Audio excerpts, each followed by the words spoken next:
Hello, everybody. This is Preston Poulter here with Pocket Jacks Comics, and today I wanted to talk about stoicism and life philosophy and making logical decisions. Because I've been getting a lot of interesting comments on Twitter and YouTube regarding my recent decision to submit Jeff Hicks's Stealing Solo project to Disney because it is a satire, not a parody, therefore he infringed on their copyright, and they should probably know about it. And people were like, how on earth could you act against a fellow creator in that way? And I'm like, fellow creator, are our goals aligned? They're not. We're competing. I want customers, he wants customers. A lot of times we're going to be fighting over some of the same dollars, so why am I particularly interested in his welfare? He shouldn't be interested in mine, and I shouldn't be particularly interested in his. Right? To me, it's logical, but other people they act like I'm playing dirty pool, like I cheated. I didn't cheat. He cheated. I just called the ref. Really simple. I don't understand why people kind of. But then I gotta understand that the law. And here's the thing about the law. When you explain a law to someone abstractly, like for instance, did you understand an intellectual property if you author a story, or whoever has the copyrights to a story is protected from other people borrowing that, some of the characters from that story and doing their own version of it. Did you understand that? And people would go, oh yeah, that makes sense. And if you ask them if they agree with it, they'll go, yes, I agree. So, people, as long as it's abstract and we're not talking about anyone specific, people will go, yes, I agree with intellectual property. And more or less, they'll kind of look at the way the landscape of laws today and say that the landscape kind of is as it should be. But then when you substitute people and go, okay, is it okay for Disney to say, hey, Jeff Hicks, that's not a parody, stop it? Then people might go, oh, that big corporation's bullying that poor guy. And, well, heaven forbid, if I turned in Disney, then you're just a big jerk. Okay. Because now, and this happens in the law, and lawyers got to think about this, is the parties that are presented to the jury, how sympathetic are they? And big corporations are never sympathetic. And the little guy, well, we always want those people to win. And so we kind of throw the reason and the law and the analysis out the window. We just cheer for the people we want to win because it feels good. And that's fine, but that's not reason. That's just giving way to emotion. And in business, in poker, quite frankly, in life, giving way to emotion is not good. It allows you to make in fact, it encourages you to make really poorly analyzed, poorly considered decisions that you will often regret later. Sometimes they involve sex, and that can have all kinds, and so many stories of people who were just in the moment and they did this impulsive thing that they shouldn't have been doing, and then there were bad ramifications, and later on they're like, oh yeah, I probably shouldn't have done that, right? So just, taking out reasoned decisions is superior to just giving way to emotion. So I made a reasoned decision. I don't see the problem. Now, I have gotten some pushback, people saying, well, hey, we don't like what you did, and therefore we're not going to support you. Fortunately, these people hadn't supported me before. I haven't gotten a single cancel order. I've gotten some more orders trickling in for White Lily issue 4 on Indiegogo, link down in the description. I encourage you to check that out.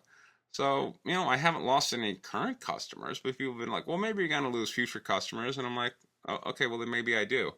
And then they're like, well, you're not operating in the best, basically they're saying I'm making the wrong decision. But here's where I have to say, as I guess a media personality, since I am interacting with an audience, have made a very conscious decision, before I even got in this, that I wasn't going to lie. I wasn't going to deceive you, the viewer. I'm going to present me as I am. And if you can't take me as I am, then there are many other channels out there with many other personalities whom you can go and listen and hear what they have to say, and it'll all be very pretty, I think, because they will be much more smooth in terms of what does the audience want to hear. As I've said before, I feel it's a gateway to madness. Because that happens to all the stars. It's a typical Hollywood story of they make it big being this persona that's not really them, but people are in love with the persona and they can't stop being the persona because the persona is what brings in money. So they have to start saying things they don't believe in. They have to start acting in a way that isn't really appropriate to them, and pretty soon they've lost track of who they even are. Like everything is just a lie done for money. I'm not going to do that. I'm going to stay grounded to me. I'm going to do what I think is appropriate. And if you don't agree with it, feel free to come tell me. A lot of you already are. Good on you for coming in and telling me your thoughts. But just the idea that I'm supposed to conform my actions to what the majority wants, no. This is not the democracy of Preston. Or if it is, it only has one voter. Me. Okay? All of the voters don't count. You want to vote with your wallet and go back, get on with your bad self, okay? I'm going to be authentic. I'm going to present me. And in the spirit of that, I wanted to kind of give you a story, because perhaps up until now I haven't told on myself enough, and you guys think I'm a really wonderful, swell person. And then when I do the Jeff Hicks thing, people are like, oh, let me give you a story. And then after this story, you will understand Preston is not a nice, wonderful person. Preston is really a prick. I am. So I was a professional poker player for like 3.5 years, and I literally had a job. It was a small little casino in Los Angeles, which has since been bought out. But I would literally punch a clock, and I was paid $25 an hour. I would report to the floor man. I got to wear whatever I wanted as long as it wasn't lewd. So I could just come in my PJ, just like this, with a t-shirt and PJs, with my hair, whatever. I could just come in and just report to the floor man, like, all right, what's up? And my job was to fill empty seats to keep games going. And so I could play anything from 2-4 stud up to, 20-40 hold'em or low ball or no limit. I mean, whatever games were there, those were the games I had to play. I played with my own money. If I won money, I got to keep it. If I lost money, I lost money. So I was paid $25 an hour to play the game of poker with my own money. And of course, I wasn't the only one. So there were other professional poker players. And, we would often be in games together. And here's the thing about poker. It's much like capitalism. You're there fighting for chips. You're fighting for each other's money.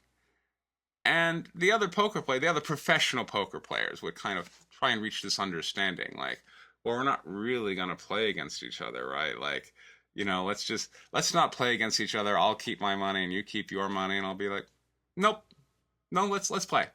And that infuriated so many people. And they would ask the same questions that people are asking now. Why would you do that? Because I want to? Because I feel it's to my advantage? Because I want your money? That's why I did it. And at one point, the casino, just to show you what an absolute raging prick I am, at one point, the casino introduced a new game, 1530 Hold'em. And before I was a professional poker player, 1530 Limit Hold'em was my game. All right, I played that game a lot. And when the casino was like, we're going to introduce a new game, I'm like, bring it on. I was, oh my God.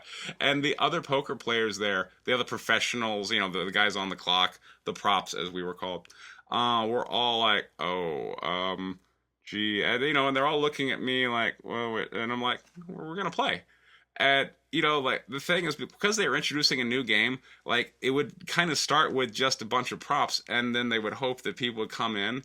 And so these people hated me because I'm just sitting there just, like, playing hard against all of them. And I got lectured all the time. I got told, like, Preston, you don't... I got told, like, you can't always seek value-maximizing moves. I'm like, why not? Because it's a community, and that's always the argument. It's a community. Indie comics is a community. Poker players, it's a community. You're transgressing against the community, really? When did I join this community? I didn't see the rules posted on the walls that said, hey, you get free IP usage of anything from Disney's vault, just don't snitch on each other. I didn't see that rule, and I didn't see the rule in card clubs of don't play the other poker players hard. I didn't see that rule. I understood why people wanted me to follow this imaginary rule they introduced, but the rule didn't exist. I wanted their money. Screw them. That was my... You know how bad it got? There was a woman there who shouldn't have been there. Her name was Dee. All right? That's all I'm going to give you. She was a mother to 2 kids. Okay? and she wasn't a good poker player. So her strategy was just to get in there and just avoid all hands. And here she was, forced to sit at the 1530 table with me. And I just beat the hell out of her at the table. I took her money at every opportunity because I knew she was a bad player and she wouldn't defend it. I would just raise. I would raise with anything. She wouldn't defend it, and I would just take her money. And people would just incense the other player. Oh my God! I'm like, what? What? I'm sorry. I am here to win. I'm sorry if that offends you. Too bad. Okay? And now people make the argument, well, if you want to ultimately win, you have to conform to the expectations of a whole bunch of people you don't agree with. I'm like, well, maybe. That is not the avenue I have chosen for victory. So I'm going to do this. In the words of a famous song, I'm going to do it my way. And I made this video because I want to share with you that I am deep down not really a nice person. I'm an aggressive person. I'm a person that follows the rules, and I refuse to follow imaginary rules that people invent based on communal existence. That's not me. Sorry, don't care. But the other thing I'm here to tell you is I've got good news. We're in a free market economy, and that means in order to get more customers, I have to provide them with more value to compensate for the fact that I'm a raging prick.